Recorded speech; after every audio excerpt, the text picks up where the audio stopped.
কয়টা ইউনিভার্সিটি আপনাকে এই জ্ঞান দিবে, কয়টা কলেজ আপনাকে এই জ্ঞান দিবে? পৃথিবীর কোনো পিএইচডি থিসিস, কোনো মাস্টার্সের থিসিস, কোনো সিলেবাসে আপনাকে এই জ্ঞান দেওয়া হবে না যে শয়তান পৃথিবীতে আছে এবং আপনার অন্তরের উপর তার কন্ট্রোল ক্ষমতা আছে। নাই, পৃথিবীতে কেউ আপনাকে এই জ্ঞান দিবে না। কেন পৃথিবীর কোনো ইউনিভার্সিটি, কোনো সিলেবাস, কোনো কারিকুলামে বলা নাই যে পৃথিবীতে শয়তান আছে এবং তার থেকে আপনাকে বাঁচতে হবে? শয়তান এইভাবে কাজ করে আর আপনাকে তার বিরুদ্ধে এইভাবে যুদ্ধ করতে হবে, এরকম কোনো গাইডলাইন, কোনো সিলেবাস কেন নাই? এই জন্য যে যখনই মানুষ শয়তান সম্পর্কে সচেতন হবে, অসংখ্য ব্যবসা, অসংখ্য বিজনেস বন্ধ হয়ে যাবে। যদি আপনার সাইকোলজিকে ম্যানিপুলেট করতে না পারে, তাহলে যত সামাজিক যোগাযোগ মাধ্যম আছে যারা মানুষের মনোযোগকে ধরে রাখার জন্য জাস্ট মানুষের সাইকোলজি কিভাবে কাজ করে, কিভাবে মানুষকে ফেসবুক, ইউটিউব, টুইটারে ব্যস্ত রাখা যাবে এর জন্য গবেষণা করে তার ফিচার সাজায়। আপনি যখন নিজের মনের বিরুদ্ধে যুদ্ধ করবেন তখন এগুলো লস প্রজেক্ট, আর যখন আপনি নিজের মন মতো চলবেন তখন এগুলো প্রত্যেকটা প্রজেক্ট লাভজনক। যখন আপনি নিজের মনের বিরুদ্ধে গিয়ে পর্দা করবেন তখন ফ্যাশন ইন্ডাস্ট্রিজ বন্ধ হয়ে যাবে, আর যখন মন মতো চলবেন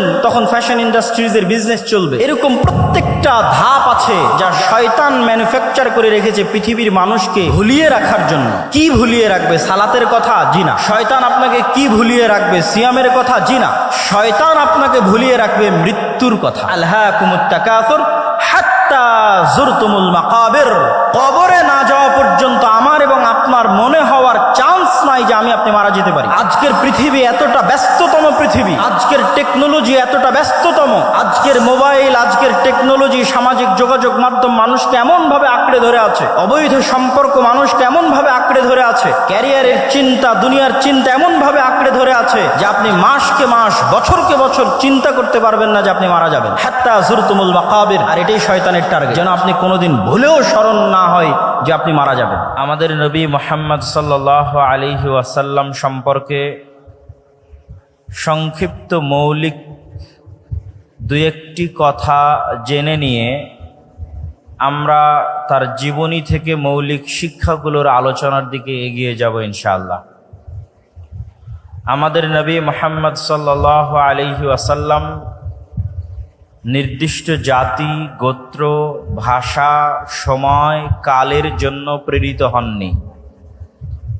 তার রিসালাত ছিল সার্বজনীন, সর্বকালীন, সারা বিশ্বের সকল মানুষ, সকল গোত্র, সকল ভাষা, সকল বর্ণের জন্য। তার পূর্বের সকল নবী বা রাসূল নির্দিষ্ট সময়ের জন্য, নির্দিষ্ট গোত্রের জন্য, নির্দিষ্ট ভাষার মানুষের জন্য প্রেরিত হয়েছিলেন। কিন্তু তিনি এগুলোর ঊর্ধ্বে উঠে সার্বজনীন এবং সর্বকালীন এবং সর্বশেষ নবী এবং রাসূল হিসেবে প্রেরিত হয়েছেন সাল্লাল্লাহু আলাইহি ওয়াসাল্লাম। মহান আল্লাহ সুবহানাহু ওয়া তাআলা যত নবী রাসূল পৃথিবীতে পাঠিয়েছেন তাদের মধ্যে যে 25 জনের নাম পবিত্র কোরআনে আল্লাহ সুবহানাহু ওয়া তাআলা উল্লেখ করেছেন, তাদের মধ্যে উলুল আজম সর্বশ্রেষ্ঠ যে 5 জনকে আল্লাহ সুবহানাহু ওয়া তাআলা দৃঢ় প্রতিজ্ঞ রাসূল হিসেবে উল্লেখ করেছেন, নূহ, ইব্রাহিম, মূসা, ঈসা, মুহাম্মদ, সর্বশ্রেষ্ঠ যে 5 জনকে আল্লাহ সুবহানাহু ওয়া তাআলা উলুল আজম হিসেবে উল্লেখ করেছেন, তাদের মধ্যেও সর্বশ্রেষ্ঠ হচ্ছেন আমাদের নবী মুহাম্মদ সাল্লাল্লাহু আলাইহি ওয়াসাল্লাম। আর তার শ্রেষ্ঠত্বের মাপকাঠি প্রকাশিত হবে, তার শ্রেষ্ঠত্বের মানদণ্ড প্রকাশিত হবে কিয়ামতের মাঠে। কিয়ামতের মাঠে কিভাবে? আমরা যখন আজানের শেষে যে দোয়া পাঠ করি, সেই দোয়ায় আমরা বলি, হে আল্লাহ, আপনি মুহাম্মদ সাল্লাল্লাহু আলাইহি ওয়াসাল্লামকে মাকাম মাহমুদ দান করুন। সেই মাকাম মাহমুদ কি? মাকাম মাহমুদ হচ্ছে কিয়ামতের মাঠে আল্লাহ সুবহানাহু ওয়া তাআলা বিচারই শুরু করবেন না।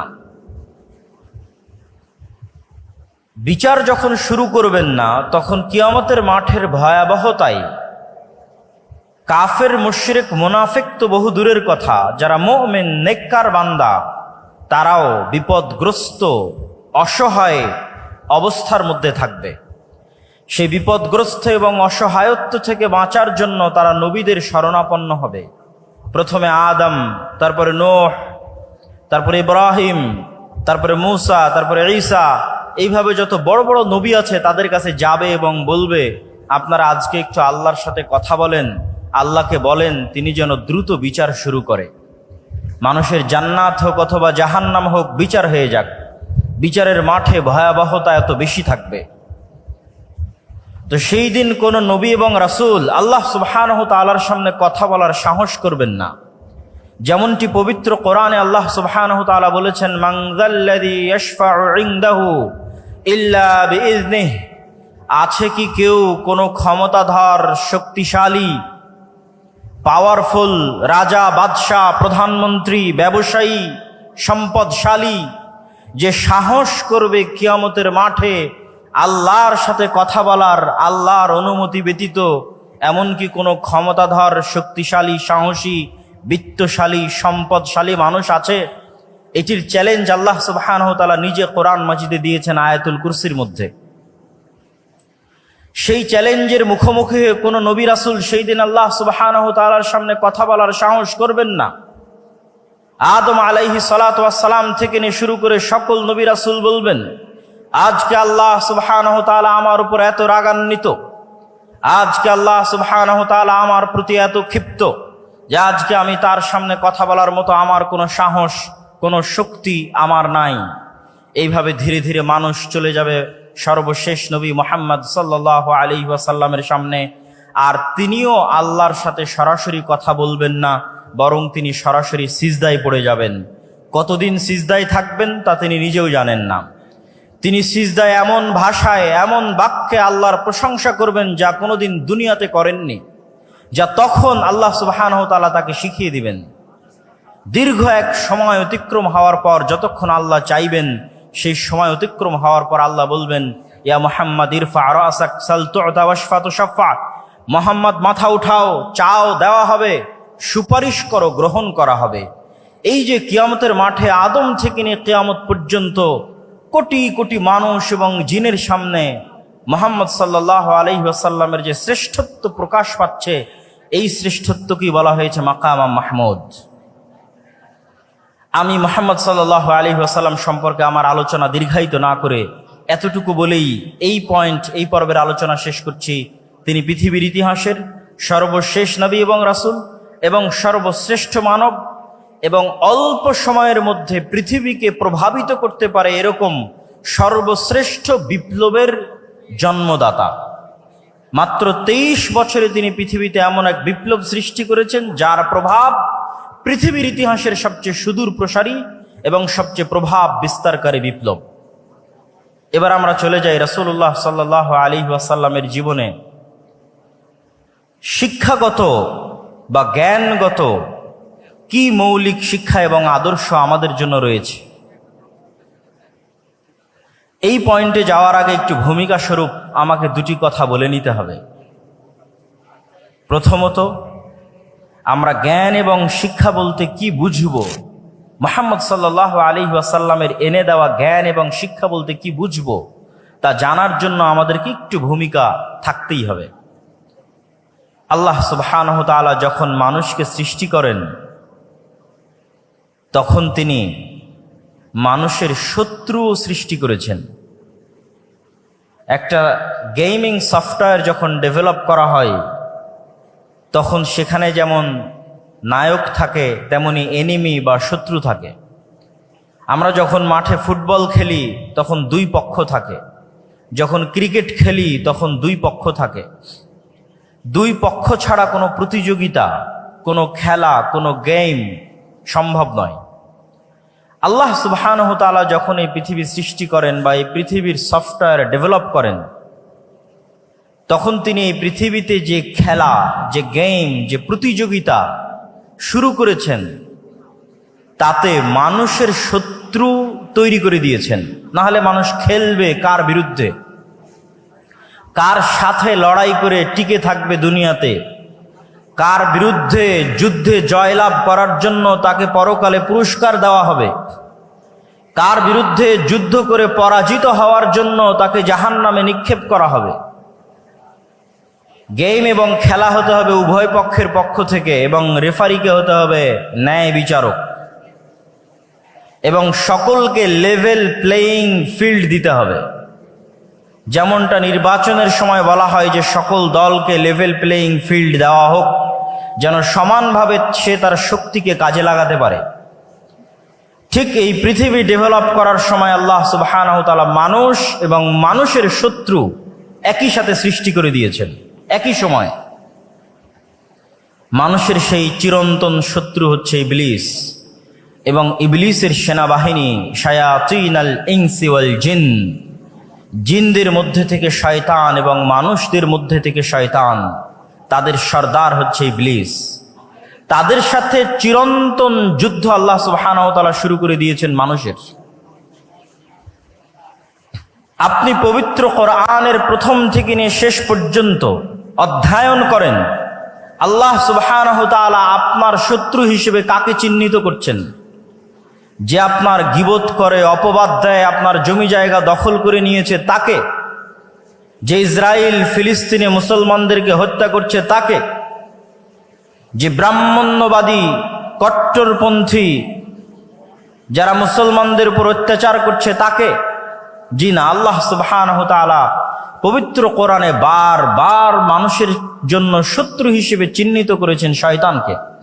ইন্নাশ শাইতানা লাকুম আদুউম মুবিন, শয়তান তোমাদের জন্য চিরন্তন এবং চিরস্থায়ী শত্রু। এই জন্য আপনি যখন কোরআন তেলাওয়াত করতে যান তখন আল্লাহ সুবহানাহু ওয়া তাআলা আপনাকে শিখিয়ে দিয়েছে যে কোরআন তেলাওয়াতের পূর্বে তুমি বলো আউযু বিল্লাহি মিনাশ শাইতানির রাজিম, যে হে আল্লাহ আমি বিতাড়িত শয়তান থেকে পরিত্রাণ চাচ্ছি। শয়তানের অস্তিত্ব কতটা বাস্তব, শয়তান মানুষের কতটা ভয়ঙ্কর শত্রু, যে কোরআনের তেলাওয়াত পর্যন্ত শুরু হচ্ছে শয়তান থেকে পরিত্রাণ চেয়ে। পবিত্র কোরআনের শুরু থেকে নিয়ে শেষ পর্যন্ত এবং রাসূল সাল্লাল্লাহু আলাইহি ওয়াসাল্লামের হাদিসকে যদি আপনি সামনে রাখেন, রাসূলুল্লাহ সাল্লাল্লাহু আলাইহি ওয়াসাল্লামের জীবনীকে যদি আপনি সামনে রাখেন, প্রতিটি কর্মকে যদি আপনি সামনে রাখেন, তাহলে দেখবেন রাসূল সাল্লাল্লাহু আলাইহি ওয়াসাল্লাম প্রত্যেকটা আদেশ, প্রত্যেকটা নিষেধ, প্রত্যেকটা দোয়া, প্রত্যেকটা জিকির তিনি শয়তানের বিরুদ্ধে দিয়েছেন। রাসূলুল্লাহ সাল্লাল্লাহু আলাইহি ওয়াসাল্লাম আমাদেরকে সালাম দেওয়া শিখিয়েছেন, তার জীবনের একটি শিক্ষা। তো সালাম দেওয়া শিখাতে গিয়ে তিনি আমাদের কি বলেছেন? যদি তোমাদের কেউ বাড়িতে প্রবেশ করার সময় সালাম দেয়, তাহলে শয়তান বলে লা মাবিতা লাকুম ওয়ালা আশা আলাকুম, এই বাড়িতে তোমাদের থাকার জায়গা নাই, খাওয়ার জায়গা নাই, এই বাড়ি থেকে বের হয়ে যাও। আর যখন তোমাদের কেউ রুমে, ঘরে, বাড়িতে প্রবেশ করার সময় সালাম না দেয়, তখন শয়তান বলে এই বাড়ি তোমাদের থাকার জায়গা, এই বাড়ি তোমাদের খাওয়ার জায়গা। শিখালেন সালাম আর কানেক্ট করলেন শয়তানের সাথে। রাসূলুল্লাহ সাল্লাল্লাহু আলাইহি ওয়াসাল্লাম আমাদেরকে শিখালেন খাওয়ার সময় বিসমিল্লাহ বলতে হবে, কিন্তু কানেক্ট করছেন কার সাথে? যদি তোমাদের মধ্যে কেউ খাওয়ার সময় ইদা আকালা আহাদুকুম ওয়ালাম ইয়াযকুর ইসমাল্লাহ, যদি তোমাদের কেউ খাবার গ্রহণ করে আর বিসমিল্লাহ না বলে, ইয়াকুলু মাআহু শাইতান, তাহলে শয়তান তার সাথে ওই খাদ্য গ্রহণ করে। শিখালেন বিসমিল্লাহ, কিন্তু সম্পৃক্ত করছেন শয়তানের সাথে। আপনি রাসূলুল্লাহ সাল্লাল্লাহু আলাইহি ওয়াসাল্লামের পুরো জীবনী উঠিয়ে ফেলেন, প্রত্যেকটা ধাপে, প্রত্যেকটা পদক্ষেপে, প্রত্যেকটা আদেশে শয়তান থেকে বাঁচতে, শয়তানের বিরুদ্ধে পদক্ষেপ গ্রহণ করা হয়েছে। তার মানে শয়তান অবাস্তব, অকল্পনীয় কিছু নয়।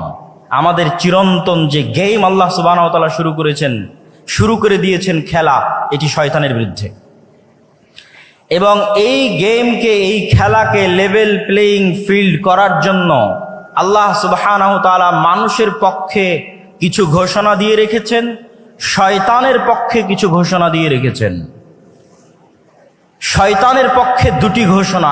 এক, ইবলিসকে পৃথিবীর সবচেয়ে ভয়ঙ্কর শক্তিশালী মেকানিজম আল্লাহ দিয়ে দিয়েছেন। আজকের এই উন্নত আধুনিক বিশ্বে মানুষ কত উন্নত, তারপরও মানুষ অন্তর থেকে অন্তরে কথা ট্রান্সফার করতে পারে না। মোবাইলের হোয়াটসঅ্যাপের মেসেজ বলেন, মেসেঞ্জারের মেসেজ বলেন, আজকে আমার আলোচনা বলেন, লাইভ ভিডিও বলেন, প্রত্যেকটাই আমাদের কান দিয়ে শুনতে হয়। আজকে যদি আমি আমার অন্তর থেকে আপনাদের অন্তরে মেসেজ ট্রান্সফার করতে পারতাম, আমাকে চিল্লিয়ে বলা লাগতো না, মেসেজে লেখা লাগতো না, যেটা আপনি পড়বেন। কেন পড়ার দরকার? কেনই বা শোনার দরকার? আমাকে আল্লাহ এই মেকানিজম দিলে আমি এখানে বসে থেকে আপনাদের অন্তরে মেসেজ দিয়ে দিতাম। কিন্তু এই শক্তিশালী পাওয়ারফুল মেকানিজম আল্লাহ কাকে দিয়েছেন? আপনাদের জিজ্ঞেস করছি, কাকে দিয়েছেন? একটু জোরে বলেন তো, কাকে দিয়েছেন? শয়তানকে দিয়েছেন। ইউসবিসু ফি সুদুরিন নাস, মানুষের অন্তরে সরাসরি ডাইরেক্টলি মেসেজ দিতে পারে শয়তান, ওয়াসওয়াসা দিতে পারে শয়তান। মানুষ দ্বিধায় পড়ে যাবে, তার অন্তরে এখন যে কল্পনা চলছে, এই কল্পনা তার না শয়তানের দেওয়া, আমি আপনি কেউ জানি না। আমরা প্রত্যেক সময়ে যে কাজ করার সিদ্ধান্ত নিচ্ছি এবং আমাদের অন্তরে কথা উদিত হচ্ছে, এই প্রত্যেকটি উদিত হওয়া কথা আমার নিজের না শয়তানের পক্ষ থেকে আমরা জানি না। রাসূলুল্লাহ সাল্লাল্লাহু আলাইহি ওয়াসাল্লাম বলেছেন, এমন কোনো মানুষ নেই ইল্লা ওয়ালাহু কারিনান, যার সাথে দুইজন বন্ধু সব সময় থাকে না। কারিনুম মিনাল মালাইকা ওয়া কারিনুম মিনাশ শাইতান, একজন থাকে ফেরেশতা বন্ধু, আরেকজন থাকে শয়তান বন্ধু। প্রত্যেক মানুষের সাথে সব সময় দুইজন বন্ধু তার সাথে আছে, এক ফেরেশতা বন্ধু, দুই শয়তান বন্ধু। তার অন্তরে প্রত্যেক যা কল্যাণকর কাজের ইচ্ছা জাগে তা সে ফেরেশতার পক্ষ থেকে ইলহাম, আর তার অন্তরে প্রত্যেক যা অকল্যাণকর কাজের ইচ্ছা জাগে তা সে ওয়াসওয়াসা শয়তানের পক্ষ থেকে। আজকে আপনারা এখানে উপস্থিত হয়েছেন, আমি উপস্থিত হয়েছি, এই যে আমাদের অন্তরে এখানে আসার ইচ্ছা জাগ্রত হয়েছে, এই কল্যাণকর কাজের জন্য আমাদের ফেরেশতা বন্ধুর পক্ষ থেকে আমাদের অন্তরে কথা দেওয়া হয়েছে, আমাদের অন্তরে ইচ্ছা জাগ্রত করা হয়েছে। যাই সকালে যখন ফজরে ঘুমিয়ে থাকছি, রাসূলুল্লাহ সাল্লাল্লাহু আলাইহি ওয়াসাল্লাম তখনও বলেছেন শয়তানের কথা। যদি বাস্তব না হতো তিনি কেমনে বলতেন? তিনি বলছেন, শয়তান তখন মানুষের মাথার কাছে গিয়ে বলে, নাম নাম নাম ইন্নাল লাইলা লাতাবিল, হে আদমের সন্তান ঘুমিয়ে থাকো, ঘুমিয়ে থাকো, রাত এখনো অনেক লম্বা। তাহলে আপনি মনে করছেন আমি আমার আরামের জন্য ফজরে ঘুমিয়ে আছি, আর আল্লাহর নবী বলছেন না, আপনার আরামের জন্য নয়, শয়তান আপনার অন্তরে দিচ্ছে তুমি এখন ঘুমিয়ে থাকো। সম্মানিত উপস্থিতি, তাহলে আল্লাহ সুবহানাহু ওয়া তাআলা ইবলিসকে দুইটা ছাড় দিয়েছে। এক, সরাসরি আমাদের অন্তরে কথা দিতে পারে ইবলিস। দুই, কিয়ামত পর্যন্ত তার হায়াত বাড়িয়ে দেওয়া হয়েছে। যতদিন আদম আর আদমের সন্তানেরা পৃথিবীতে বসবাস করবে, ততদিন আদম আর আদমের সন্তানদেরকে শত্রুতামূলক জাহান্নামে নিয়ে যাওয়ার দৃঢ় প্রতিজ্ঞ এবং দৃঢ় পণ নিয়ে কাজ করে যাবে ইবলিস এবং তার সাঙ্গপাঙ্গ এবং সেনাবাহিনী। তাদের ওয়াদার কথা আল্লাহ নিজে কোরআন মাজিদে বলেছেন যে ইবলিস এই মর্মে ওয়াদাবদ্ধ যে আমি একাই জাহান্নামে যাব না, আদম সন্তানদেরকে সাথে নিয়ে জাহান্নামে যাব। এই শত্রুতার ঘোষণা আল্লাহ সুবহানাহু ওয়া তাআলা কোরআনে দিয়েছেন। তাহলে ইবলিস এবং শয়তান যদি অবাস্তব হতো, তাহলে কোরআন আর আল্লাহর নবীর জীবনীতে এইভাবে তিনি শয়তানের প্রতি গুরুত্ব আরোপ করতেন না। সম্মানিত উপস্থিতি, তাহলে এবার লেভেল প্লেয়িং ফিল্ডে ইবলিসের ক্ষমতা অনেক বেশি। তাহলে আদম সন্তানের জন্য কি থাকলো, আমার এবং আপনার জন্য কি থাকলো? কি দিয়ে আমরা শয়তানের বিরুদ্ধে এই যুদ্ধে বিজয়ী হব? এটি রাসূল সাল্লাল্লাহু আলাইহি ওয়াসাল্লামের জীবনের সবচেয়ে বড় মৌলিক শিক্ষা। মহান আল্লাহ সুবহানাহু ওয়া তাআলা পবিত্র কোরআন মাজিদে বলছেন, কুল নাহবিতু মিনহা জামিআ ফাইম্মা ইয়াতিয়ান্নাকুম মিন্নী হুদান ফামান তাবিআ হুদায়া ফালা খাউফুন আলাইহিম ওয়ালা হুম ইয়াহজানুন। আল্লাহ সুবহানাহু ওয়া তাআলা আদেশ দিলেন ইবলিসকে আসমান থেকে নেমে যাওয়ার জন্য, আদেশ দিলেন আদম এবং হাওয়াকে জান্নাত থেকে নেমে যাওয়ার জন্য। আদম এবং হাওয়া আর ইবলিসের গল্প কাল্পনিক নয়, পৃথিবীর সব ধর্ম বইয়ে লেখা আছে। ইহুদিদের বাইবেলে, ইহুদিদের তাওরাতে লেখা আছে, খ্রিস্টানদের বাইবেলে লেখা আছে, মুসলমানদের কোরআনে লেখা আছে। কমন গল্প, সেম কমন। ইবলিস, আদম, হাওয়া তথা সকল নবী একই মেসেজ দিয়েছে। আমাদের সৃষ্টি রহস্য সম্পর্কে সেম মেসেজ দিয়েছেন সকল নবী। তাহলে আল্লাহ সুবহানাহু ওয়া তাআলা বলছেন, আমি ইবলিসকে বললাম আসমান থেকে নেমে যাও, আদমকে বললাম জান্নাত থেকে নেমে যাও। তারপরে ফাইম্মা ইয়াতিয়ান্নাকুম মিন্নী হুদান ফামান তাবিআ হুদায়া, আজ থেকে ইবলিস আর আদম পরস্পরের শত্রু। ইবলিসকে দিয়ে দিলাম এই ক্ষমতা, আর আদমের জন্য কি দিব? আমার পক্ষ থেকে হেদায়েত যাবে আদমের জন্য। ফাইম্মা ইয়াতিয়ান্নাকুম মিন্নি হুদা, আমার পক্ষ থেকে দিক নির্দেশনা যাবে, গাইডলাইন যাবে, কিভাবে তোমরা শয়তানের বিরুদ্ধে যুদ্ধ করবে, শয়তানের বিরুদ্ধে কিভাবে টিকে থাকবে তার ইনস্ট্রাকশন যাবে। নতুন যখন ফ্রিজ কিনেন, কম্পিউটার কিনেন, যে কোনো মেশিনারিজ কিনেন, তখন গাইডলাইন থাকে, ইনস্ট্রাকশন থাকে। যে কোনো গেম যখন আপনি শুরু করবেন খেলা, গাইডলাইন দেওয়া আছে কিভাবে এই গেমটা আপনি খেলবেন। তো এই পৃথিবীতে আপনি শয়তানের বিরুদ্ধে কিভাবে খেলবেন এবং জিতবেন, হারবেন না, তার দিক নির্দেশনা, গাইডলাইন আল্লাহ পাঠাবে, এটা আল্লাহর ওয়াদা। কোরআনে আল্লাহ বলছেন, ফামান তাবিআ হুদায়া ফালা খাউফুন আলাইহিম ওয়ালা হুম ইয়াহজানুন। আমার পাঠানো এই গাইডলাইন, দিক নির্দেশনা যদি মানুষ মেনে নেয়, তাহলে দুনিয়াতে তাদের জন্য কোনো ভীত সন্ত্রস্ত হওয়ার সুযোগ নেই, আর পরকালে আফসোস করার কোনো সুযোগ নেই। দুনিয়াতে কোনো ভয় নাই, পরকালে কোনো আফসোস নাই। তাহলে ওই গাইডলাইনই নবীদের মাধ্যমে আসে কিতাব হিসেবে। ওই গাইডলাইনটা পৌঁছে দেওয়ার জন্য আল্লাহ নবীদের মাধ্যমে কিতাব পাঠান, যার সর্বশেষ কিতাব এবং সর্বশেষ নবী মুহাম্মদ সাল্লাল্লাহু আলাইহি ওয়াসাল্লাম এবং কোরআন। এই জন্য কোরআন আর মুহাম্মদ সাল্লাল্লাহু আলাইহি ওয়াসাল্লামের প্রথম কাজ হচ্ছে মানুষকে শয়তান সম্পর্কে জানানো। শয়তান তোমাদের চিরন্তন শত্রু, জানো, এর থেকে বাঁচতে এই করতে হবে। লেভেল প্লেইং ফিল্ড করার জন্য দ্বিতীয় মানুষের জন্য মহান আল্লাহ সুবহানাহু ওয়া তাআলার ঘোষণা। যতই আল্লাহ মানুষের জন্য দিক নির্দেশনা, গাইডলাইন পাঠাক, তারপরও ইবলিসের ক্ষমতা বেশি। ইবলিস সরাসরি আমার অন্তরে মেসেজ দিতে পারে, আমরা ধোঁকা খেয়ে যাই, মনে করি এটা আমার ইচ্ছা, অতএব চলো আমি এখন গান শুনবো, অতএব চলো এখন অবৈধ রিলেশনশিপে ব্যস্ত হব। যে কোনো অন্যায় কাজ, সে অন্যায় কাজে আমি মনে করি আমার শান্তি, আমার আনন্দের জন্য করছি, কিন্তু আসলে ইবলিস দিচ্ছে।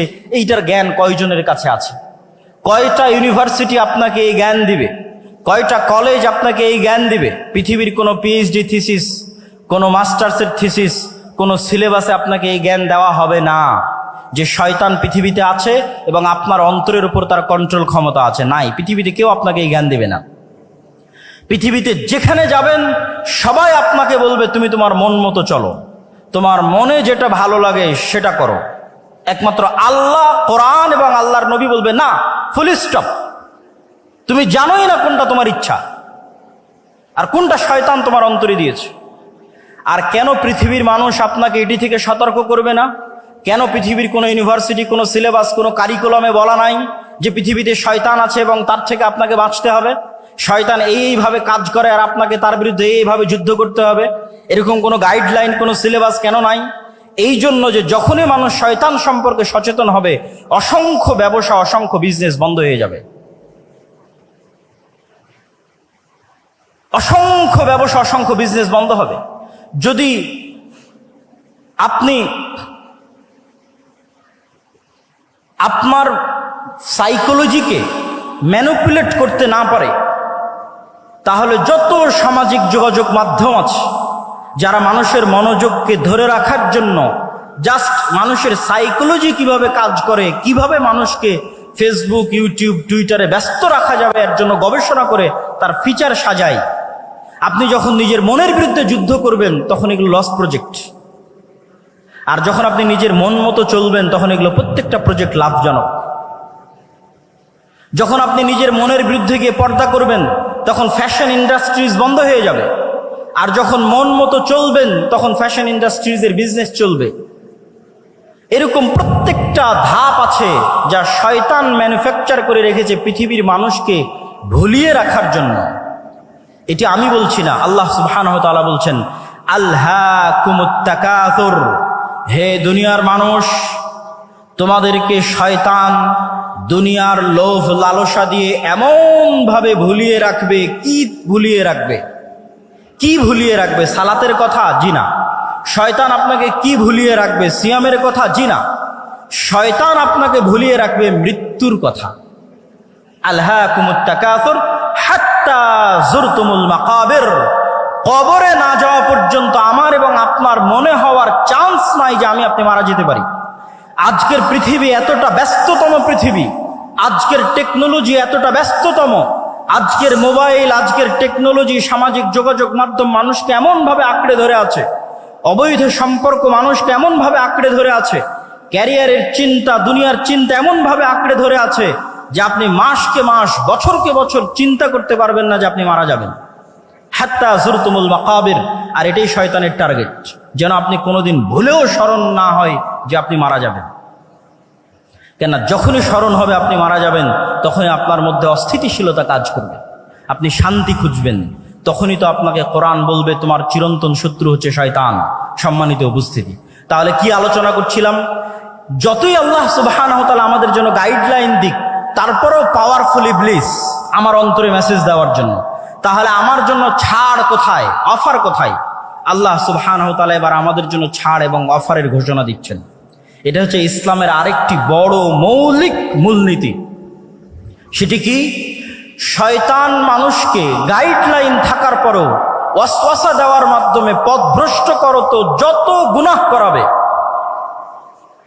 যত গুনাহ করাবে, যত ভয়ঙ্কর থেকে ভয়ঙ্কর গুনাহ হোক না কেন, শিরকের মতো গুনাহ হোক, হত্যার মতো গুনাহ হোক, জেনা ব্যভিচারের মতো গুনাহ হোক, যত বেশি পরিমাণে গুনাহ হোক না কেন, আসমান জমিন ভর্তি গুনাহ হোক না কেন, আল্লাহ সুবহানাহু ওয়া তাআলার পক্ষ থেকে মানুষের জন্য অফার শয়তানের বিরুদ্ধে যাওয়ার জন্য, শয়তানকে পরাজিত করার জন্য। যে এত বিশাল লম্বা গুনাহের পরেও মানুষ যদি অনুসূচিত হয়ে আল্লাহ সুবহানাহু ওয়া তাআলাকে বলে, হে আল্লাহ আমার ভুল হয়ে গেছে, আপনি আমাকে ক্ষমা করে দিন, তাহলে মানুষের কে গুনাহ করার জন্য শয়তান যা চেষ্টা করেছে, যা পরিশ্রম করেছে, সকল চেষ্টা সকল পরিশ্রমকে পণ্ড করে দিয়ে আল্লাহ সুবহানাহু ওয়া তাআলা মানুষকে ক্ষমা করে দিবেন। বলেন আল্লাহু আকবার। এই একটা অফার দিয়ে মানুষ জান্নাতে চলে যাবে, কিন্তু মানুষকে ক্ষমা তো চাইতে হবে। ইসলামে এমন কোনো গুনাহ নাই যেই গুনাহের ক্ষমার রাস্তা আল্লাহ সুবহানাহু ওয়া তাআলা দেননি। ইসলামে ক্ষমার অযোগ্য কোনো অপরাধ নাই। হ্যাঁ, তবে শ্বাস থাকা পর্যন্ত। আপনি মৃত্যুবরণ করলেন কিয়ামতের মাঠে, তখন শুধু একটা গুনাহ ক্ষমা হবে না, সেটা শিরক। যা আমি আসবো, যে ইসলামের সবচেয়ে বড় মৌলিক শিক্ষার একটি হচ্ছে তাওহীদ এবং শিরক না করা। আসবো ইনশাল্লাহ ধীরে ধীরে। তাহলে জীবদ্দশায় যতক্ষণ নিঃশ্বাস আছে ততক্ষণ এমন কোনো অপরাধ নাই যেই অপরাধ ক্ষমার অযোগ্য আল্লাহর দরবারে। প্রত্যেকটা অপরাধ ক্ষমার যোগ্য হতে মানুষকে ক্ষমা চাইতে হবে। যদি মানুষের সাথে সম্পৃক্ত অপরাধ হয় তো মানুষের কাছে ক্ষমা চাইবে। যদি মানুষের হক মেরে নেওয়া সংক্রান্ত অপরাধ হয় তো মানুষের হক আদায় করে দিবে। যদি আল্লাহর সাথে সম্পৃক্ত গুনাহ হয় তো আল্লাহর কাছে ক্ষমা চেয়ে নিবে। এই ক্ষমা চাওয়ার মাধ্যমে সেই ইবলিসকে পরাজিত করবে। কিন্তু ইবলিস আপনার অন্তরে ভয় দিবে। ইবলিসের একটা বড় বিজনেস হচ্ছে মানুষকে দারিদ্রতার ভয় দেখায়, মানুষকে নিরাশা করে। লা তাকনাতু মির রাহমাতিল্লাহ। ইবলিস আপনাকে ভয় দেখাবে আপনি অনেক বড় গুনাহগার, আপনি ক্ষমা চাইতে পারেন না, আল্লাহর দরজা আপনার জন্য বন্ধ হয়ে গেছে। আপনার অন্তরে হতাশা সৃষ্টি করবে। এটাই শয়তানের বিরুদ্ধে যুদ্ধ, যে ইসলামে কোনো হতাশা নাই। আপনি গুনাহগার যত বড়ই হন না কেন, আল্লাহ সুবহানাহু ওয়া তাআলার কাছে ক্ষমা চাইলে আল্লাহ ক্ষমা করে দিবে। এবং ইসলামে দারিদ্রতারও কোনো ভয় নাই। সেই পয়েন্টগুলো তো আমি আসবো ইনশাআল্লাহ। তাহলে শয়তানের এই আলোচনা থেকে এতটুকু কি পরিষ্কার হলো যে নবী এবং রাসূলকে পাঠানো হয়েছে, কোরআনকে পাঠানো হয়েছে মানুষকে একটা গাইডলাইন দেওয়ার জন্য, শয়তানের বিরুদ্ধে যুদ্ধ করার জন্য। কিন্তু এই জ্ঞান, এই যে গাইডলাইনের যে জ্ঞান, শয়তানের অস্তিত্বের যে জ্ঞান, এই জ্ঞানগুলো একসময় পৃথিবী থেকে উঠে যাবে এবং মানুষ পশুতে পরিণত হয়ে যাবে। রাসূলুল্লাহ সাল্লাল্লাহু আলাইহি ওয়াসাল্লাম বলছেন, ইন্নাল্লাহা লা ইয়াকবিদুল ইলমা ইনতিজাআন ইয়ানতাজিউহু মিনাল ইবাদ ওয়ালাকিন ইয়াকবিদুল ইলমা বিকবদিল উলামা। আল্লাহ সুবহানাহু ওয়া তাআলা জ্ঞানকে ছিনিয়ে নেন না। আল্লাহ সুবহানাহু ওয়া তাআলা জ্ঞানকে ছিনিয়ে নেন না, বরং আল্লাহ সুবহানাহু ওয়া তাআলা জ্ঞানকে উঠিয়ে নেন আলেমদের মৃত্যুর মাধ্যমে। জ্ঞান উঠে যাবে। রাসূলুল্লাহ সাল্লাল্লাহু আলাইহি ওয়াসাল্লাম আর এক হাদিসে বলেছেন, ইউরফাউল ইলম ওয়া ইউনজালুল জাহল। জ্ঞান উঠে যাবে, মূর্খতা বর্ষণ করা হবে পৃথিবীতে। মূর্খতা বৃষ্টির মতো বর্ষিত হবে আর জ্ঞান উঠে যাবে। আজকে যেহেতু আমাকে ইসলামের জ্ঞান কেন্দ্রিক মূলনীতি আলোচনা করতে বলা হয়েছে, তাহলে আপনাদের কাছে আমার প্রশ্ন, আমরা তো দিন দিন জ্ঞানের জগতে, ঊর্ধ্ব জগতে এগিয়ে যাচ্ছি, জ্ঞান এবং বিজ্ঞানের শীর্ষে আরোহণ করছি। সেখানে আল্লাহর নবী বলছেন জ্ঞান উঠে যাবে এবং মূর্খতা বর্ষিত হবে।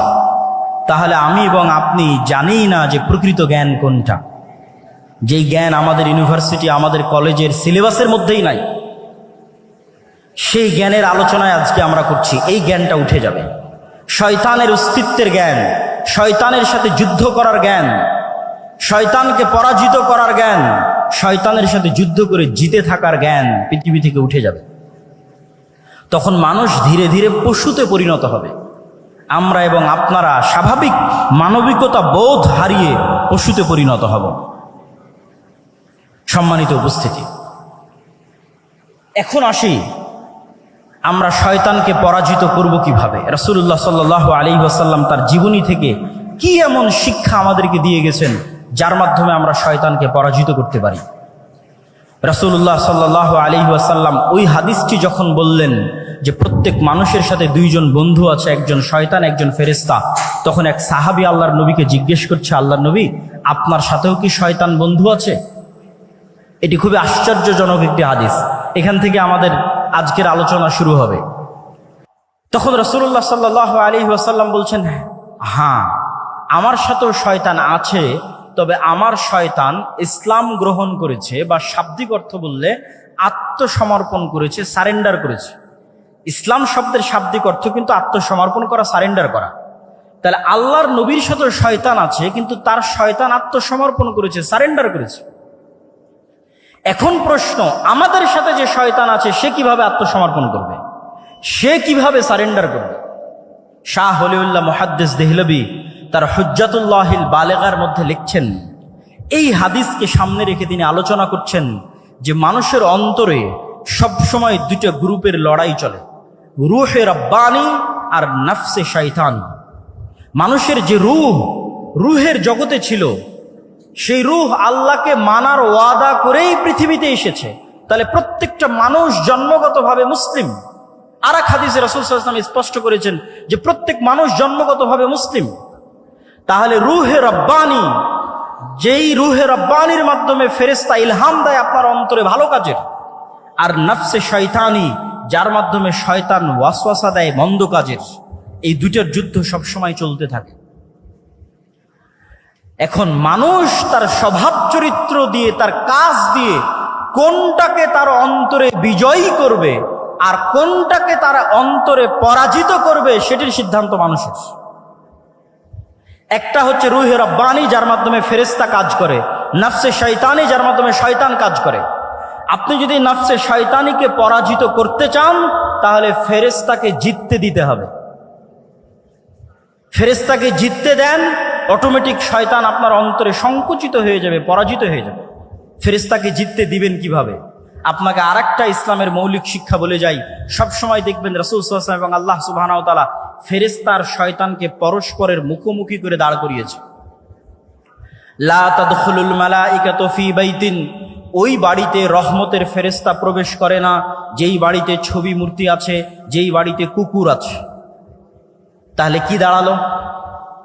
ফেরেশতারা কি সবসময়, ফেরেশতারা হচ্ছে লা ইয়ামাসসুহু ইল্লাল মুতাহহারুন, ফেরেশতারা সবসময় পবিত্র থাকে।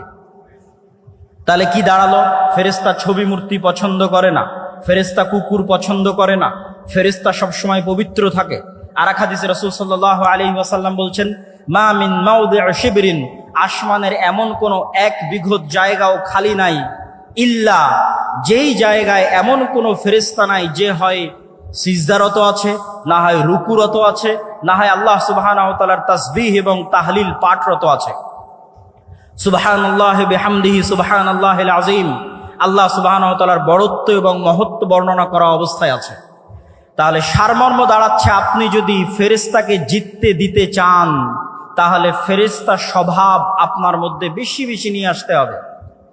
আপনি আজকে থেকে প্র্যাকটিক্যাল বাস্তবায়ন করেন, থিওরি তো বললাম, প্র্যাকটিক্যাল বাস্তবায়ন করেন। আপনি এখন থেকে উঠে গিয়ে কোনো সময় অপবিত্র হবেন না, কেননা ফেরেশতা অপবিত্র নয়, পবিত্র। যখনই আপনার অজু ভাঙবে তখনই অজু করবেন, যখনই ফরজ গোসল হবে তখনই গোসল করবেন, তথা আপনি সব সময় পবিত্র থাকতেছেন। মানে আপনার অন্তরে আপনি রূহে রব্বানি, ফেরেশতা শক্তিকে বিজয়ী হওয়ার সুযোগ করে দিচ্ছেন। আর আপনার অন্তরে অটোমেটিক শয়তান তখন সংকুচিত হয়ে যাবে, পলাতক এবং পরাজিত হয়ে যাবে। ওই যে আল্লাহর নবী বলল আমার শয়তান আত্মসমর্পণ করেছে, আপনার শয়তান আত্মসমর্পণ করবে। আপনি ছবি মূর্তি থেকে দূরে সরে যান, আপনি তাসবিহ এবং তাহলিল পাঠ করেন, জিকির এবং আযকার করেন, এগুলো ফেরেশতার স্বভাব। তখন আপনার অন্তরে রূহে রব্বানি বিজয়ী হবে। আর যদি আপনি মনে করেন আপনি আপনার অন্তরে ফেরেশতাকেই পরাজিত করবেন আর শয়তানকে বিজয়ী করবেন, তাহলে বেশি খেতে হবে, বেশি ঘুমাতে হবে, বেশি অপবিত্র থাকতে হবে। এই জন্য যারা শয়তানের গোলাম হয়, যারা শয়তানের দাস হয়, প্রকৃত অর্থে যারা শয়তানের ইবাদত করে, তাদের ইনস্ট্রাকশনের মধ্যে দেওয়া থাকে তাকে অপবিত্র থাকতে হবে। টানা 40 দিন গোসল অজু কিছুই করা যাবে না। যেখানে পেশাব পায়খানা করবে ওখানেই খাদ্য গ্রহণ করতে হবে, যাতে মানুষকে তার মনুষ্যত্বের জায়গা থেকে নিচে নামানো যায়। মানুষকে আল্লাহ সর্বশ্রেষ্ঠ সৃষ্টি হিসেবে সৃষ্টি করেছে। মানুষকে তার মনুষ্যত্বের জায়গা থেকে নিচে নামানোর জন্যই LGBTQ। ফেরাউন মানুষত্বের জায়গা থেকে নিচে নামেনি কেন? ফেরাউন পুরুষ ছিল, অহংকারের কারণে কাফের হয়ে গেছে, কিন্তু আর মনুষ্যত্বের জায়গা থেকে নিচে নামেন। নমরুদ কাফের ছিল, মুশরিক ছিল। আবু জাহাল, আবু লাহাব কাফের মুশরিক ছিল, কিন্তু মানুষ ছিল। মানুষত্বের জায়গা থেকে, পৌরুষত্বের জায়গা থেকে নিচে নামেন। কিন্তু শয়তান আমাকে এবং আপনাকে চায়, বর্তমান পৃথিবী চায়, বর্তমান পৃথিবীর গ্লোবাল সিস্টেম চায় যে মানুষ তো শয়তানের শিক্ষা, শয়তান সম্পর্কে জানুক, এটা তো বহু দূরের কথা। মানুষ যেন শয়তানের গোলাম হতে হতে তার স্বাভাবিক যে চাল চরিত্র আছে সেটি থেকেও যেন নিচে নেমে যায়। এই জন্য আপনাকে যেমন অপবিত্র থাকার প্রতি শয়তান উৎসাহিত করবে, ঠিক তেমনি আপনি পুরুষ আছেন অথচ আপনাকে কল্পনা করতে বলা হবে যেন আপনি নারীর মতো কল্পনা করেন। এটি আপনাকে স্বাভাবিক মানুষ থেকে নিচে নামিয়ে দিবে, ফেরাউনের চেয়ে জঘন্য করে দিবে, আবু লাহাব আবু জাহালের চেয়ে জঘন্য করে দিবে। তখন আপনি শয়তানের পরিপূর্ণরূপে গোলাম হয়ে যাবেন। সম্মানিত উপস্থিতি, তাহলে আমরা আলোচনা করছিলাম যে রাসূলুল্লাহ সাল্লাল্লাহু আলাইহি ওয়াসাল্লাম আমাদেরকে শয়তান থেকে বাঁচার জন্য কি করতে হবে? আমার অন্তরে, আমিও পারবো আমার অন্তরে নফসে শয়তানিকে আত্মসমর্পণ করাতে আমার রূহে রব্বানি ফেরেশতা স্বভাবের সামনে। আর আমি যদি চাই আমি শয়তানকেও বিজয়ী করতে পারবো আমার অন্তরে, তখন আমি পরিপূর্ণরূপে শয়তানের গোলাম হয়ে যাব।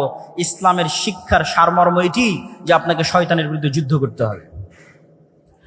এবং শয়তানের বিরুদ্ধে যুদ্ধ করতে গিয়ে ইসলামের মৌলিক শিক্ষাগুলোর যদি আমি সারমর্ম করি, তার একটি বড় শিক্ষা হচ্ছে তাওহীদ, আরেকটি বড় শিক্ষা হচ্ছে সালাত।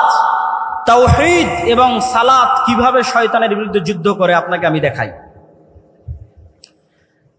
তাওহীদ হচ্ছে ইসলামের মৌলিক বিশ্বাস, যা প্রচার করতে পৃথিবীতে সব নবী রাসূল এসেছে, যা প্রচার করতে কোরআন এসেছে, যা প্রচার করতে মুহাম্মদ সাল্লাল্লাহু আলাইহি ওয়াসাল্লাম এসেছেন। সেটি কি? আমার এবং আপনার অন্তরে এককভাবে, অদ্বিতীয়ভাবে শুধুমাত্র একটি সত্তারই জায়গা হবে, তিনি হচ্ছেন আল্লাহ সুবহানাহু ওয়া তাআলা। তিনি রব হিসেবে একক, ইলাহ হিসেবে একক এবং অদ্বিতীয়, নাম এবং গুণাবলীতে একক এবং অদ্বিতীয়।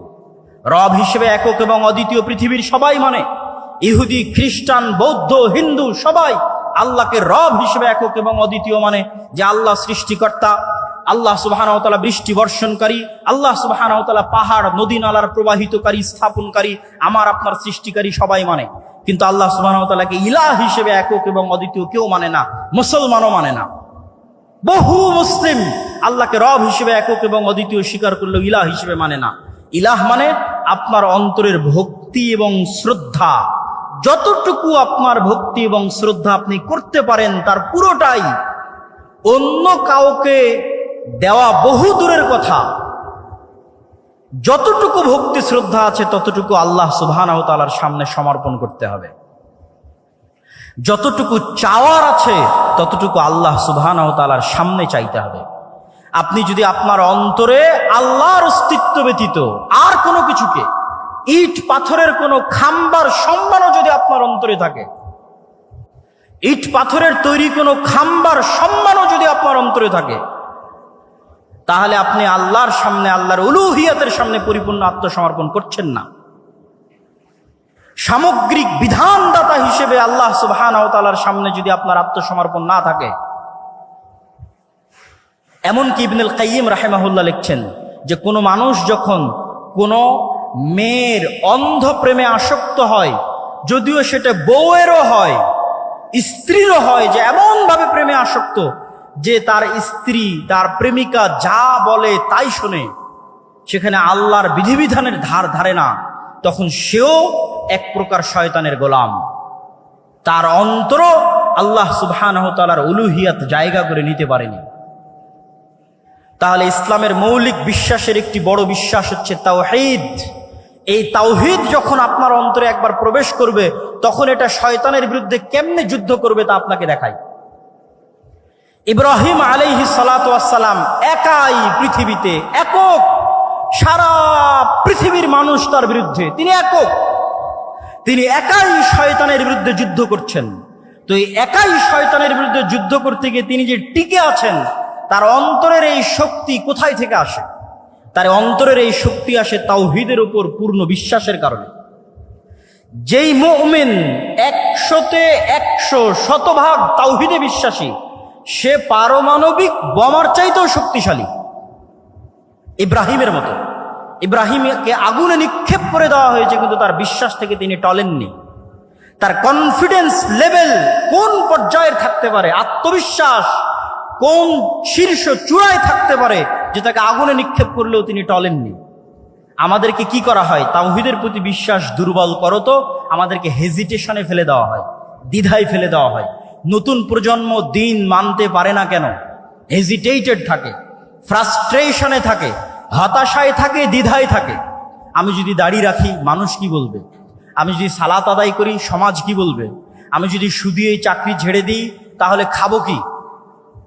এই যে প্রত্যেক পয়েন্টে হেজিটেশন, এগুলো আসে কেন? তাওহীদের প্রতি বিশ্বাস দুর্বল থাকার কারণে। তাওহীদের জ্ঞান যার মধ্যে আছে, যে আল্লাহর একত্ববাদ এবং অদ্বিতীয়ত্ব সম্পর্কে পরিপূর্ণ জ্ঞান অর্জন করেছে, তার অন্তর শয়তানের বিরুদ্ধে সবচেয়ে বেশি শক্তিশালীভাবে যুদ্ধ করতে পারবে। তার অন্তর সবচেয়ে কনফিডেন্ট থাকবে তার দ্বীনের উপর, তার বিশ্বাসের উপর। আজকের পৃথিবীতে ইহুদিরা ভ্রান্তির উপরও আমাদের চেয়ে বেশি কনফিডেন্ট, ভ্রান্তির উপরেও আমাদের চেয়ে বেশি কনফিডেন্ট। আর আমরা মুসলিমরা, আমাদের কনফিডেন্স নাই, কনফিডেন্স হারিয়ে ফেলেছি। দীর্ঘ 190 বছরের কলোনিয়াল সিস্টেমে তাদের গোলামির কারণে আমাদের রক্তের মধ্যে এমনভাবে গোলামি প্রবেশ করেছে যে আমরা কখনো স্বাধীনভাবে চিন্তা করতে পারি না, নিজের দ্বীনের উপর পূর্ণ আস্থা এবং পূর্ণ বিশ্বাস কনফিডেন্টলি স্থাপন করতে পারি না, কেননা আমাদের মধ্যে তাওহীদের জ্ঞান নাই। 2 নাম্বার, সালাত কিভাবে আপনাকে শয়তানের বিরুদ্ধে যুদ্ধ করায়? আপনি তো ইসলামের সারমর্ম দেখলেনি যে এই অন্তরকে কন্ট্রোল করতে পারতে হবে। তো অন্তরকে কন্ট্রোল করার জন্য শুধু বিরত থাকার মাধ্যমে কখনো প্র্যাকটিস হয় না। আপনি সেনাবাহিনীতে জয়েন করলে কঠোর পরিশ্রমের মাধ্যমেই আপনাকে সেনাবাহিনীর র্যাঙ্কিং বাড়াতে হবে। তো এই 5 ওয়াক্ত সালাত শয়তানের বিরুদ্ধে যুদ্ধ। প্রতি 5 ওয়াক্ত সালাত জামাতের সাথে মসজিদে উপস্থিত হওয়ার মাধ্যমে আপনি দিনে 5 বার শয়তানকে পরাজিত করেন।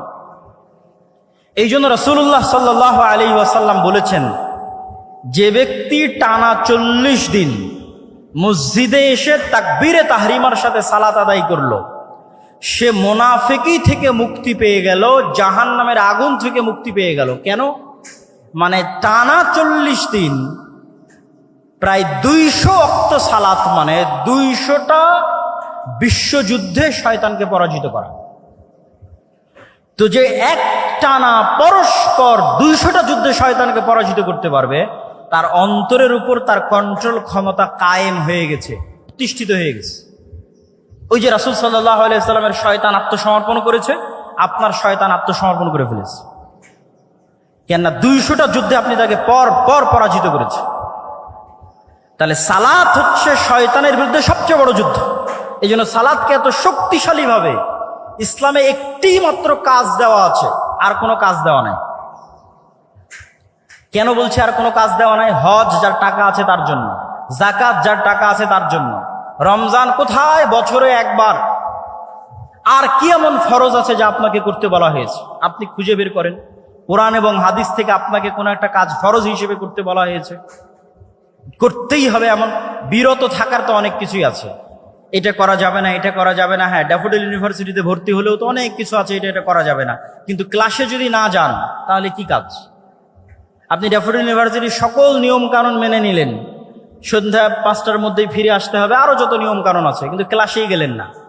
আপনি তো ভর্তি হয়েছেন ক্লাসে যাওয়ার জন্য।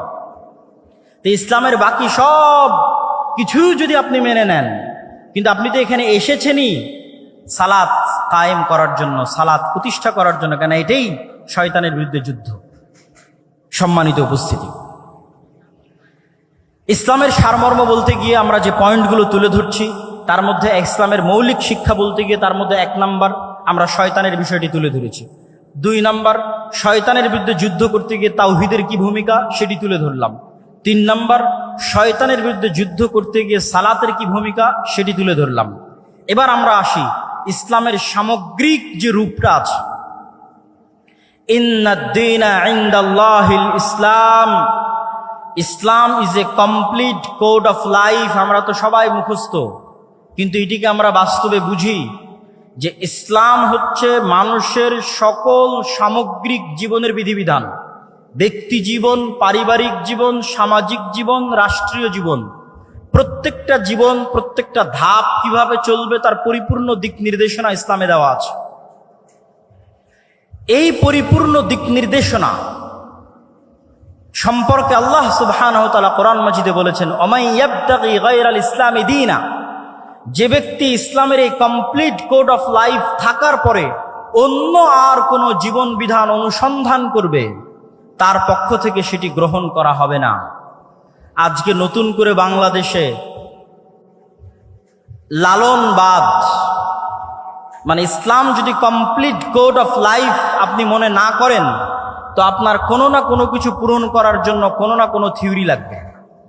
রাষ্ট্র পরিচালনার জন্য গণতান্ত্রিক থিওরি লাগবে, ডেমোক্রেটিক্যাল অবকাঠামো লাগবে, ঠিক আরো অনেক কিছুর জন্য আরো অনেক কিছু লাগবে, সেগুলো বলতে চাচ্ছি না। কিন্তু আপনাকে বুঝতে হবে যে ইসলাম হচ্ছে একটি সামগ্রিক জীবন বিধান এবং পৃথিবীর সকল মানুষের জন্য, এবং পৃথিবীর সকল মানুষ আল্লাহ সুবহানাহু ওয়া তাআলার কাছে সমান। ইসলামের কাছে পৃথিবীর সকল মানুষ সমান, সাদা কালো, হিন্দু বৌদ্ধ খ্রিস্টান মুসলিম, সকল মানুষ মানুষ হিসেবে সমান। আল্লাহ সুবহানাহু ওয়া তাআলা পবিত্র কোরআন মাজিদে বলছেন, ইয়া আইয়ুহান নাস ইন্না খালাকনাকুম মিন যাকারিন ওয়া উনসা, আমি তোমাদেরকে সৃষ্টি করেছি এক পুরুষ এবং এক নারী হতে। ওয়া জাআলনাকুম শুউবান ওয়া কাবাইলা, আর তোমাদেরকে জাতি গোত্রে ভাগ করে দিয়েছি। তাহলে সব মানুষকে আল্লাহ মানুষ হিসেবে সম্বোধন করেছেন, আদমের সন্তান হিসেবে সম্বোধন করেছেন। আল্লাহর নবী কি বলেছেন? ইয়া আইয়ুহান নাস, হে দুনিয়ার মানুষ, ইন্না রাব্বাকুম ওয়াহিদ, তোমাদের প্রতিপালক একজন, ওয়া ইন্না আবাকুম ওয়াহিদ, আর তোমাদের সকলের পিতা একজন। জো বাইডেনের পিতা আর ডক্টর ইউনূসের পিতা একজন। ইন্না আবাকুম ওয়াহিদ, তোমাদের সকলের পিতা একজন, তিনি হচ্ছে আদম। অতএব পৃথিবীর সকল মানুষ সমান, নো ডিসক্রিমিনেশন, কোনো বৈষম্য নাই আল্লাহ সুবহানাহু ওয়া তাআলার কাছে। ইসলামের কাছে কোনো বৈষম্য নাই। তাহলে ইসলামের যোগ্যতার মাপকাঠি কি? যেমন ছাত্ররা কোটার বিরুদ্ধে আন্দোলন করেছে, কোটা সংস্কার। ইসলামে কোনো কোটা সিস্টেম আছে নাকি জান্নাতে যাওয়ার জন্য? নাই।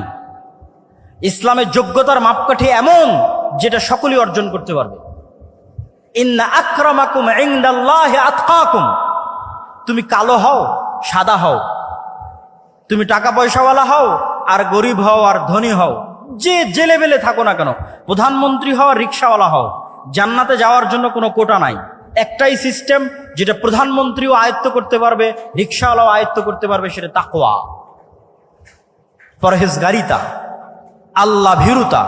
ওমাই ইয়াত্তাকিল্লাহ ইয়াজআল লাহু মাখরাজা ওয়া ইয়ারযুকহু মিন হাইথু লা ইয়াহতাসিব, আর যে ব্যক্তি আল্লাহকে ভয় করবে, আল্লাহ পৃথিবীতে চলার জন্য তার রাস্তা বের করেই দিবেন।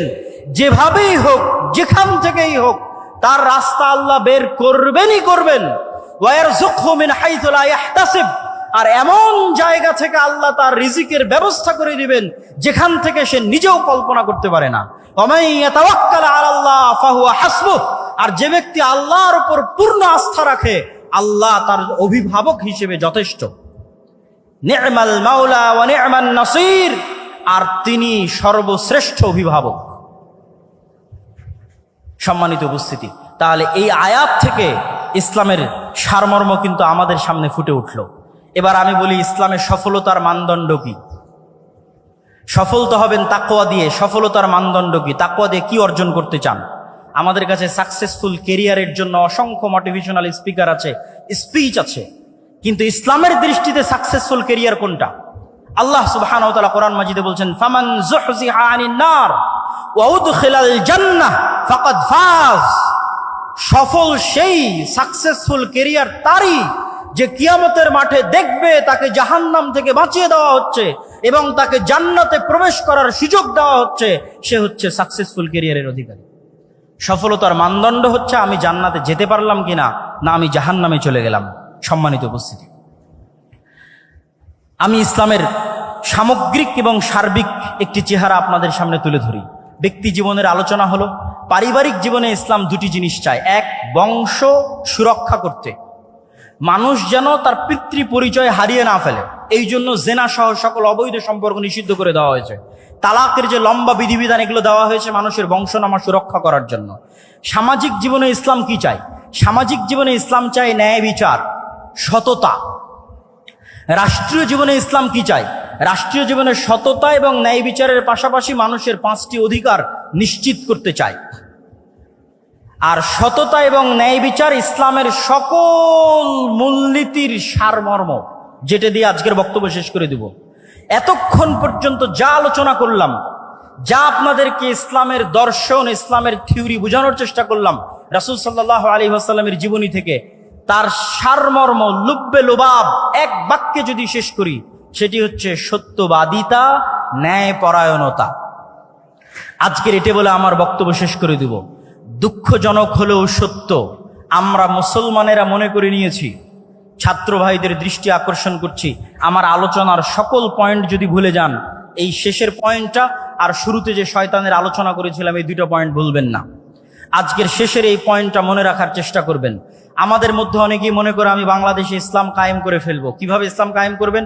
সবাই যদি নামাজি হয়ে যায় ইসলাম কায়েম হয়ে গেল, সবাই যদি পর্দা করে ইসলাম কায়েম হয়ে গেল। জি না,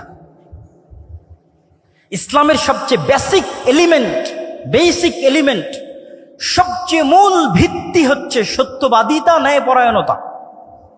বাইতুল মুকাররমের মধ্যে নামাজি মানুষ মারামারি করতেছে, বাইতুল মুকাররমের মধ্যে যার দাড়ি আছে, টুপি আছে, পাঞ্জাবি আছে, সে মারামারি করতেছে। তার মানে কি?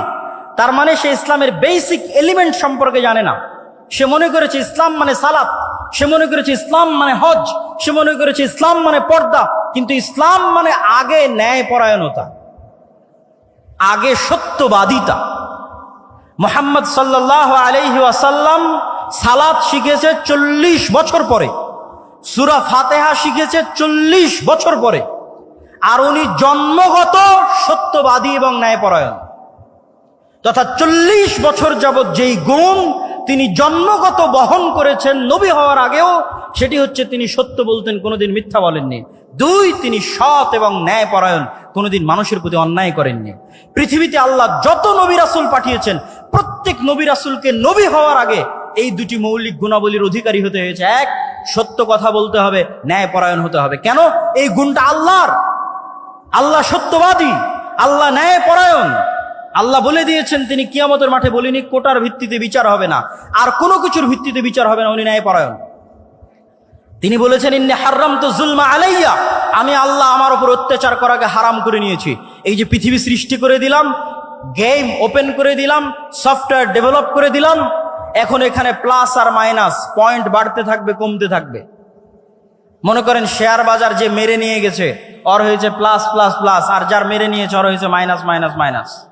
এখন কিয়ামতের মাঠে আল্লাহ যদি এই প্লাস মাইনাসকে ক্যান্সেল করে 0 না বানাতে পারেন, তাহলে আল্লাহ নন। নাউজুবিল্লাহ। এটা তার দাবি যে তিনি ন্যায়পরায়ণ। মানে পৃথিবীতে যা অন্যায় সংঘটিত হয়েছে, মানুষের সাথে তো বহু দূরের কথা, পশুর সাথেও যা অন্যায় সংঘটিত হয়েছে তা তিনি মিটমাট করে দিয়ে পৃথিবীর রেজাল্ট করবেন জিরো। পৃথিবী যখন শুরু হয়েছিল তখন জিরো, আর পৃথিবীতে মানুষ যা অন্যায় অনাচার মারামারি কাটাকাটি, ঢাকা বিশ্ববিদ্যালয়ে একজনকে অন্যায়ভাবে হত্যা করা হলো, ওই বিষয়ে রাসূল সাল্লাল্লাহু আলাইহি ওয়াসাল্লামের একটা হাদিস শুনেন। রাসূল সাল্লাল্লাহু আলাইহি ওয়াসাল্লাম বলছেন, লাউইজতামা আল ইনসু ওয়াল জিন, সারা পৃথিবীর সব মানুষ আর সারা পৃথিবীর সব জিন মিলে যদি একজন নিরপরাধ মানুষকে হত্যা করে, তাহলে আল্লাহ সুবহানাহু ওয়া তাআলা সারা পৃথিবীর সব মানুষ আর সব জিনকে জাহান্নামে নিক্ষেপ করতে দুইবারও ভাববেন না, চুল পরিমাণও চিন্তা করবেন না। এটাই তার ন্যায়পরায়ণতার মাপকাঠি, তিনি ন্যায়পরায়ণ। তাহলে ইসলামের মূল শিক্ষা কি? ইসলামের মূল সারমর্ম কি? সত্যবাদী হওয়া, ন্যায়পরায়ণ হওয়া। গত 15 বছর যে ফ্যাসিজম প্রতিষ্ঠিত ছিল, এই ফ্যাসিজমে হাজারো ওসি, লক্ষ ডিসি, লক্ষ এসপি, নামাজি, হাজি, দরবেশ, সে মনে করেছে সালাত ইসলাম, কিন্তু সে তার দায়িত্বে ন্যায়পরায়ণ নয়। সে যে একজন ওসি হিসেবে সে ন্যায়পরায়ণ দায়িত্ব পালন করেনি। ডিসি, সচিব হিসেবে, এসপি হিসেবে, এসিল্যান্ড, সাব রেজিস্ট্রার তার পদের সাথে আমানতের খেয়ানত করেছে। অর্থাৎ সে ইসলাম বুঝে না। সে যতই সালাত আদায় করুক, যতই সিয়াম পালন করুক, সে বুঝে না ইসলাম কি। রাসূল সাল্লাল্লাহু আলাইহি ওয়াসাল্লাম বলেছেন, সাবআতু ইউদিল্লুহুমুল্লাহ ইয়াওমা লা দিল্লা ইল্লা দিল্লুহ, 7 শ্রেণীর মানুষকে আল্লাহ কঠিন কিয়ামতের মাঠে বিশেষ ছায়া দিবেন। তার 1 নাম্বার, আলেম নয়, হুজুর নয়, তাহাজ্জুদ গুজার নয়, পর্দাশীলা নয়, ইমামুন আদেল, যে তার দায়িত্বে ন্যায়পরায়ণ। ন্যায়পরায়ণ প্রিন্সিপাল, ওসি, ডিসি, প্রধানমন্ত্রী, প্রধান উপদেষ্টা, ন্যায়পরায়ণ সমন্বয়ক জান্নাতে যাবে।